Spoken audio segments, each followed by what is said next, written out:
시원찮은 것 같아요. 은혜 받으셨죠? 네, 감사합니다.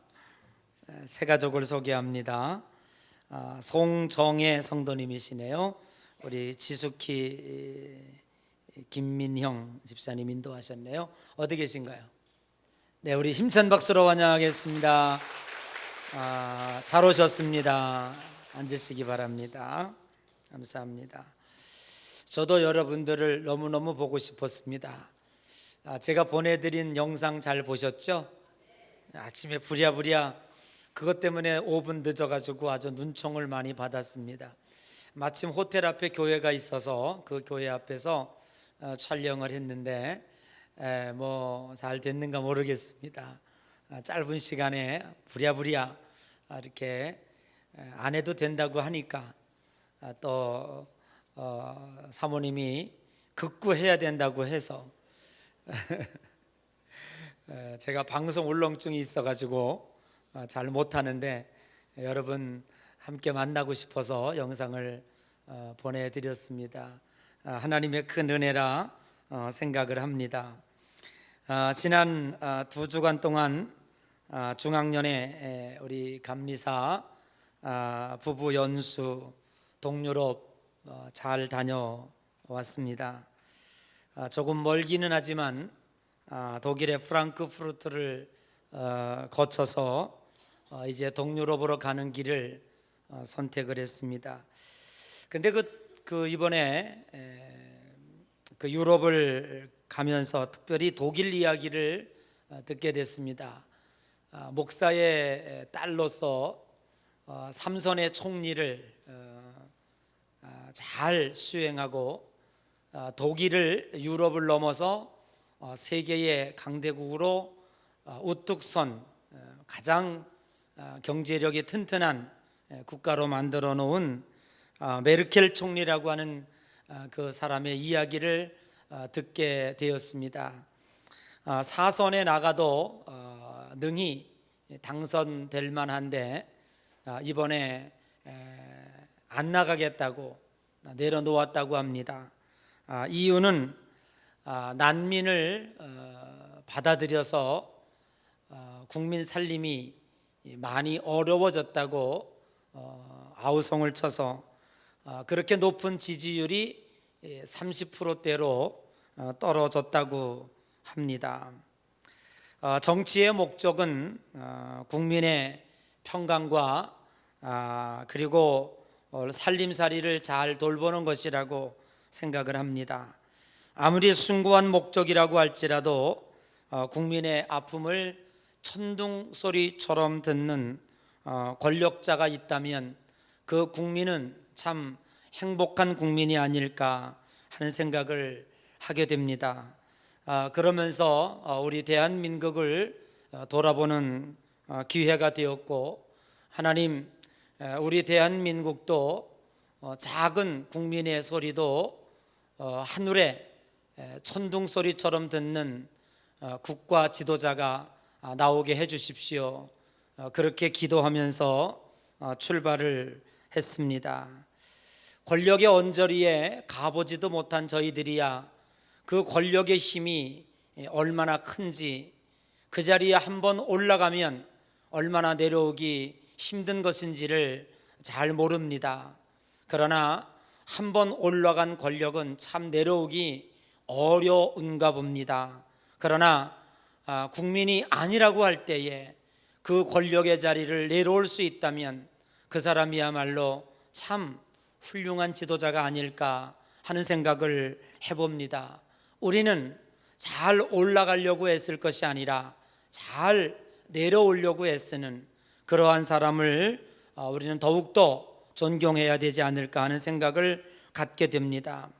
그럼에도 불구하고 우리는 로마서 9장을 보면서 세상 권력을 뛰어넘는 하나님의 권력, 하나님의 능력, 하나님의 주권성을 살펴보게 되었습니다. 참으로 우리의 마음을 아이러니하게 만들었던 구절들이 여러 군데가 있죠. 그 중에 하나가 로마서 9장 13절입니다. 누차 반복됐기 때문에 잘 아시리라고 생각하고 지금 두적거리지 않아도 3주간에 걸쳐서 계속 우리 태국 우리 윤강섭 선교사님 오셨네요. 일찍 와서 인사를 해야지. 거기 앉아 있으면 어떡해? 이거 중간에라도 인사시켜야 되겠네. 우리 여러분이 정말 기도하면서 우리 세워서 지금 선교 잘하고 계시는 우리 태국신학교 또 큰빛교회 담임하시는 우리 필리핀 선교하느라고 약간 거기 조금 우리 발걸음이 좀 덜 했는데 덜 하니까 찾아온 것 같아요. 잘할 때는 안 찾아오더니. 자, 우리 태국 선교사님 오셨네. 우리 앞에나 잠깐 인사합시다. 네, 거기서 할래요? 자, 우리 박수 한번 합시다. 네, 할렐루야. 아주 그냥 얼굴이 까매지셨네요. 네, 그냥 지나칠 뻔했어요. 어디까지 했나요? 네, 9장 13절입니다. 저만 알고 있으면 되죠. 기록된 바 내가 야곱은 사랑하고 에서는 미워하였다 하심과 같으리라 라고 하는 말씀이 있습니다. 참 마땅치 않습니다. 어떻게 하나님이라고 하여 이렇게 할 수 있을까? 장남이 받는 특혜와 고난이 막중할진데 아무 이유도 없이 어떠한 설명도 없이 장남을 버리고 차남을 택하여 그 장자의 자리에 앉혀놓았다고 하는 것은 어떤 상황으로도 설명이 되지 않을 것입니다. 그럼에도 불구하고 로마서 9장 21절은 한 발 더 나아가서 이렇게 이야기하고 있습니다. 토기장이가 진흙 한 덩이로 하나는 귀히 쓸 것을 하나는 천히 쓸 것을 만들 고난이 없느냐라고 우리들에게 반문하고 있습니다. 그 말씀을 들은 우리들은 이렇게 이야기하지요. 하나님, 진흙이야 그렇다 할지라도 우리가 감정도 의지도 없는 진흙과 같다 말씀이십니까? 진흙이야 그렇게 한다고 할지 몰라도 우리는 감정이 있고 의지가 있습니다. 이렇게 아무렇게나 해도 되는 인간입니까? 라고 우리는 하나님 앞에 물을 수밖에 없습니다. 우리는 끊임없이 이러한 궁금증과 의구심을 갖고 가는 중에 우리는 지지난주에 이런 말씀을 들었습니다. 하나님께 불의가 있느냐라고 하는 말씀입니다. 그렇죠. 하나님 자체는 선이시기에 하나님 자체가 의이시기에 하나님이 하시는 일은 절대 선이고 하나님이 하시는 일은 절대 정의이십니다. 하나님이 하시는 일에 그 누구가 아닙니다 라고 말할 수 있는 사람 어디 있겠습니까? 그러나 오늘 우리는 그 하나님의 하시는 일에 대하여 다 동의할 수 있지만 이건 너무하지 않습니까? 라고 하는 생각으로 하나님의 말씀을 접하지 않을 수 없었습니다. 사랑하는 성도 여러분, 어떤 이들은 오늘 9장 21절에 토기장이의 비유를 칼빈의 예정론을 증명하기 위하여 인용하는 경우도 혹 있는 것을 보게 됩니다.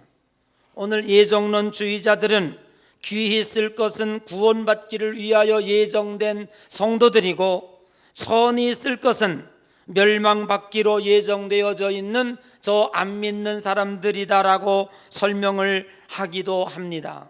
그럴듯한 설명인 것 같지만 이것은 하나님의 생각과 그리고 하나님의 말씀과는 전혀 거리가 멀다고 하는 사실을 오늘 우리는 분명히 기억해야 할 것입니다. 지금까지 바울이 하나님의 주권을 극단적인 비유로 설명하면서까지 우리들의 궁금증을 자아내면서까지 에서와 야곱의 비유를 들고 토기장이의 비유를 들었던 그 이유는 인간의 예정론적 구원을 말씀하기 위한 것이 아니라 그 주된 목적은 로마서 9장 24절에 있었다고 하는 사실을 우리는 분명히 발견하게 됩니다. 그러면 로마서 9장 24절은 무엇입니까? 우리 다 같이 한번 읽어보겠습니다. 다 같이 시작.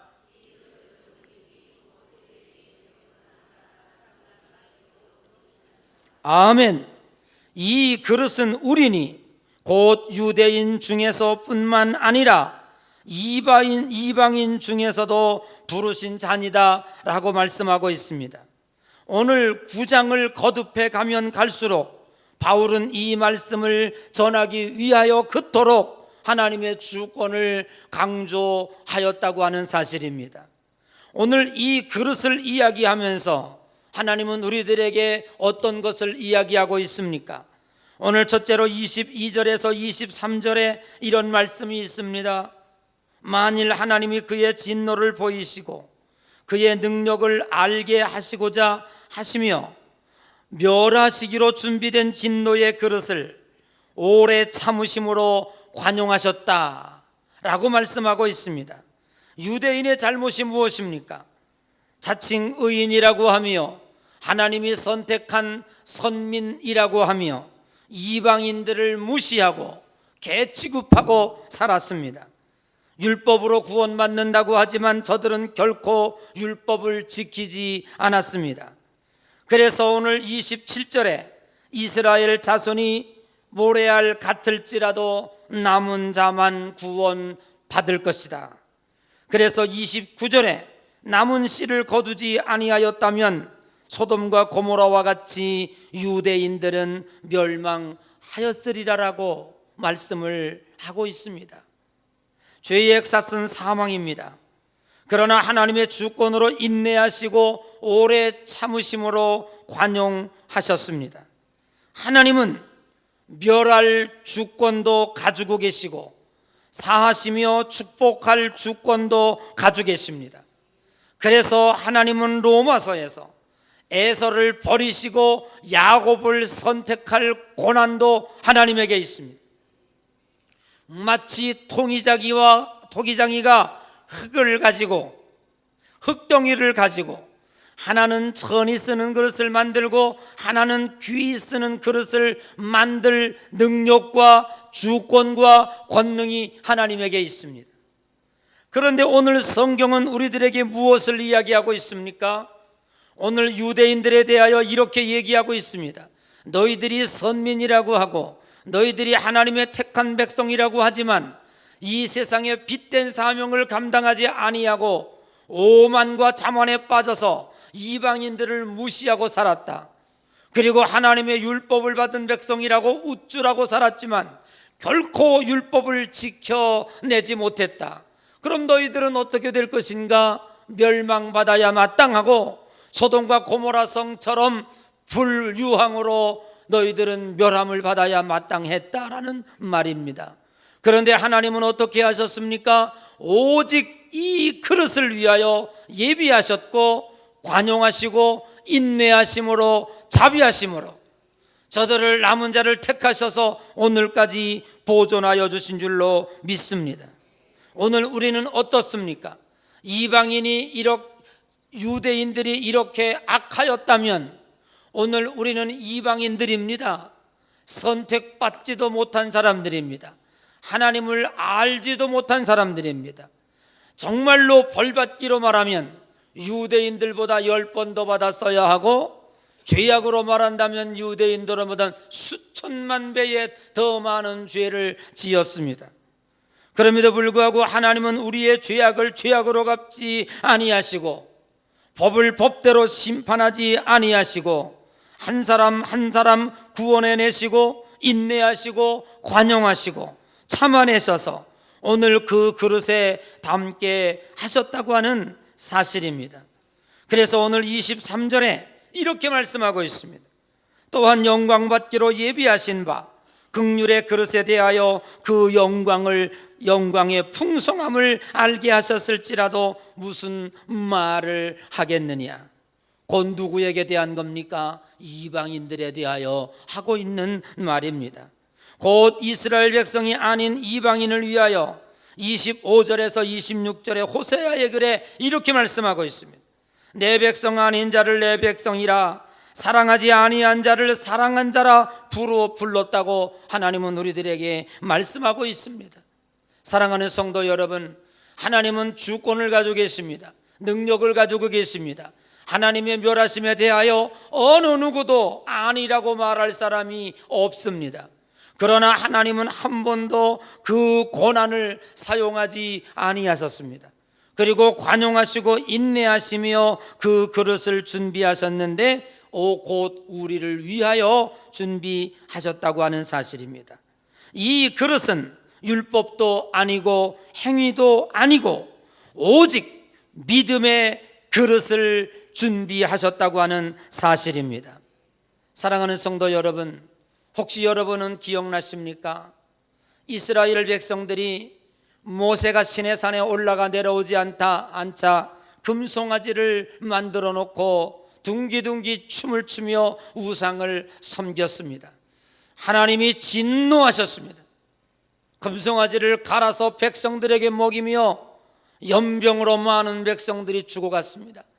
모세가 하나님 앞에 가서 무릎 꿇고 기도했습니다. 하나님이여, 이 백성을 다 죽이시렵니까? 주님 불쌍히 여겨 주십시오. 살려 주십시오 라고 부르짖어 기도했습니다. 그랬더니 하나님께서 모세에게 이렇게 얘기했습니다. 높은 장대에 놋뱀을 달아서 백성들에게 이 놋뱀을 바라보는 자마다 다 살리라 외치라라고 했습니다. 백성들은 연병에 걸려 신음하고 고통하고 있습니다. 모세가 높은 장대에 놋뱀을 만들어 달아 올렸습니다. 그리고 백성들에게 외쳤습니다. 백성들이여, 이 놋뱀을 바라보십시오.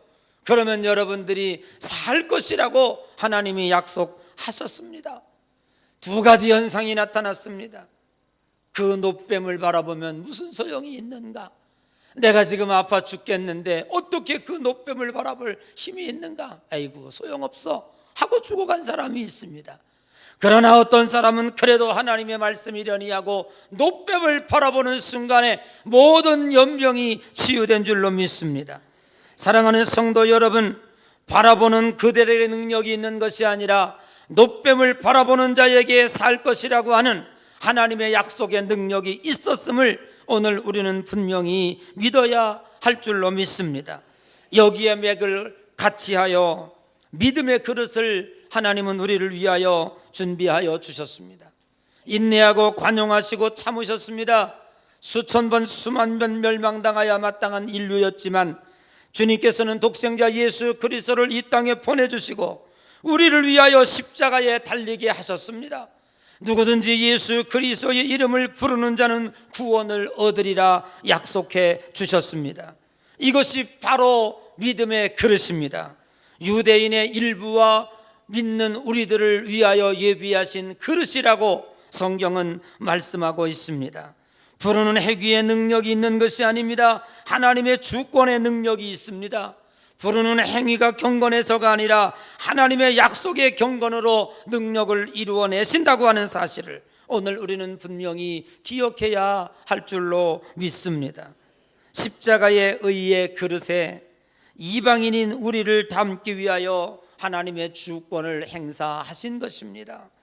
야곱을 택할 수도 있고 에서를 버릴 수도 있습니다. 귀하게 쓰는 그릇과 천히 쓰는 그릇을 만들어낼 능력이 하나님에게 있습니다. 하나님은 절대 선입니다. 누가 하나님에게 아니라라고 말할 수가 있겠습니까? 하나님에게 불의가 있느냐라고 바울은 이야기하고 있습니다. 그럼에도 불구하고 하나님은 멸망을 받는데 인간을 멸망시키는데 그 주권을 쓰지 아니하시고 관용하고 인내하시는데 기다리고 참는데 하나님의 능력을 사용하셨습니다. 언제까지? 골고다 언덕에 예수 그리스도의 십자가가 우뚝 설 때까지 우리를 참고 인내하셨습니다. 누구든지 예수 그리스도의 이름을 부르는 자는 그 믿음의 그릇에 담아내셨고 그 믿음의 그릇에 들어오는 자는 다 구원해 주셨습니다. 이것이 하나님의 능력이고 하나님의 역사이었습니다. 이것을 이야기하기 위하여 로마서 1장부터 끊임없이 우리는 혹간 하나님이 폭군같이 느껴졌고 도대체 하나님이 인간을 이렇게 마구 다루셔도 되는가 라고 하는 의심을 가질 수도 있었습니다. 그러나 하나님의 주권과 능력을 강조하신 이유는 바로 이 그릇을 예비하기 위하여 그 주권을 이야기했다고 하는 사실입니다. 이제 우리는 2017년 맥주 감사주의를 한 주 앞에 놓고 있습니다. 이제 내일부터 일주일 동안 우리는 이 감사가 기적을 낳는다라고 하는 감사 대행진을 시작합니다. 저는 감사절에 세 가지의 감사를 생각해 보았습니다. 하나님 아버지, 첫째는 나 같은 죄인을 하나님이 하나님의 자녀로 선택하여 주시고 하나님의 자녀로 불러주신 것에 대하여 감사합니다. 버림받아도 마땅하고 벌받아도 수천 번 받았어야 마땅한 나이지만 하나님이 그 진노의 채찍을 가하지 아니하시고 끝없이 인내하시고 관용하셔서 그 믿음의 그릇에 나를 담으셨으니 이 은혜가 얼마나 감사합니까? 우리의 과거를 돌아보면 감사하지 않을 수가 없다. 그래서 저는 첫 번째 하나님 앞에 감사의 이유를 듭니다. 두 번째 이유는 오늘도 하나님의 자녀로서 어여시 살아가며 오늘도 하나님의 성전에 올라와서 예배할 수 있으며 이 거룩한 주인공, 예배의 주인공으로 삼아주신 것에 대하여 우리는 감사하지 않을 수 없습니다. 저는 오늘 교회 오기 위하여 아침에 주차장에 나가 보았습니다. 그렇게 빽빽하던 주차장 자리가 듬성 많이 비어 있습니다. 차를 몰고 길거리에 나왔습니다. 공휴일임에도 불구하고 수많은 사람들이 어디론가 달려가고 있습니까? 달려가는 것을 보았습니다. 저들이 교회 갈까요? 그렇지 않습니다. 자기의 향락과 자기의 쾌락을 위하여 지금도 어디론가 달려가고 있습니다. 그렇지만 하나님은 저희들을 선택하셨고 오직 주님을 바라보게 하시며 이 거룩한 성전으로 올라올 수 있는 이 거룩한 마음을 우리에게 주셨습니다. 오늘 사랑하는 여러분, 이 은혜가 얼마나 감사합니까? 여러분, 세상은 헛되고 헛되며 헛되고 헛되니 모든 것이 헛되다고 말씀합니다.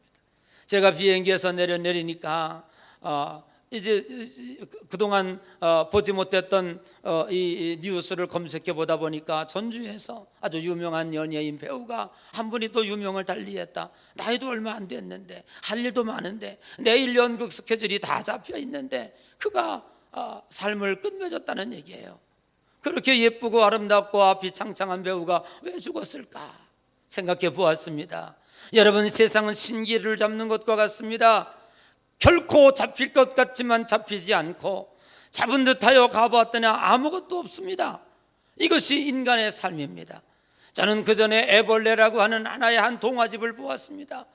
집 밟고 뭉기고 동료들을 밟고 올라가서 꼭대기에 올라가 봤더니 아무것도 없더라. 이것이 한 동화책 그 소설의 내용이었습니다. 이러한 삶을 오늘 우리가 살고 있는데 이 허무한 세상을 따르지 아니하고 오직 주님의 십자가를 바라보며 오늘 이 아침에 예배의 주인공이 될 수 있었다고 하는 저와 여러분 정말 축복받은 존재입니다. 앞으로 이 길을 힘차게 걸어가는 여러분 되시기를 주의 이름으로 간절히 축복합니다. 여기는 아무나 올 수 있는 자리가 아니에요. 하나님 앞에 택한 자녀, 이 밥상에서 주의 생명의 양식을 함께 하나님과 나눌 수 있는 사람들은 하나님의 축복의 자녀만이 오늘 이 자리에 올 수 있는 줄로 믿습니다. 오늘 여러분 이 자리에 온 것이 얼마나 큰 점, 그냥 졸다 가시고 주무시다 가셔도 그저 주인의 상에서 떨어지는 부스러기를 먹고만 가도 은혜 중에 은혜인 줄로 믿습니다. 그리고 또한 우리는 세 번째, 우리는 천국 백성입니다. 세상에 소망을 두지 아니하고 하늘에 소망을 두며 하나님은 우리를 위해서 저 천국을 예비하여 두셨다고 하는 사실을 생각할 때 정말로 감사하지 않을 수가 없습니다. 여러분, 2019년에 맞는 감사절이 여러분의 삶의 가치를 바꾸는 축복의 감사절이 되시기를 주의 이름으로 간절히 축복합니다. 내 삶의 형편이 작년보다 그리 나아지지 않았다고 할지라도 오늘 내가 영안의 눈이 열리고 삶의 가치관이 바뀌었다면 정말로 우리는 행복할 수 있는 주인공이요 하나님의 축복의 자녀인 줄로 믿습니다. 일주일 동안 주의 제단에 나와서 무릎 꿇고 기도하며 눈물로 하나님 앞에 감사를 드릴 때 여러분의 감사의 기도가 하나님 나라의 향기나는 제물이 되어 주님 나라의 기쁨이 될 줄로 믿습니다. 오늘 여러분 2019년에 아름다운 축복의 주인공이 되고 감사를 통해서 여러분의 삶에 기적을 일구어내는 아름다운 축복의 삶이 되시기를 주의 이름으로 간절히 축복합니다. 이제 우리 다 같이 일어나셔서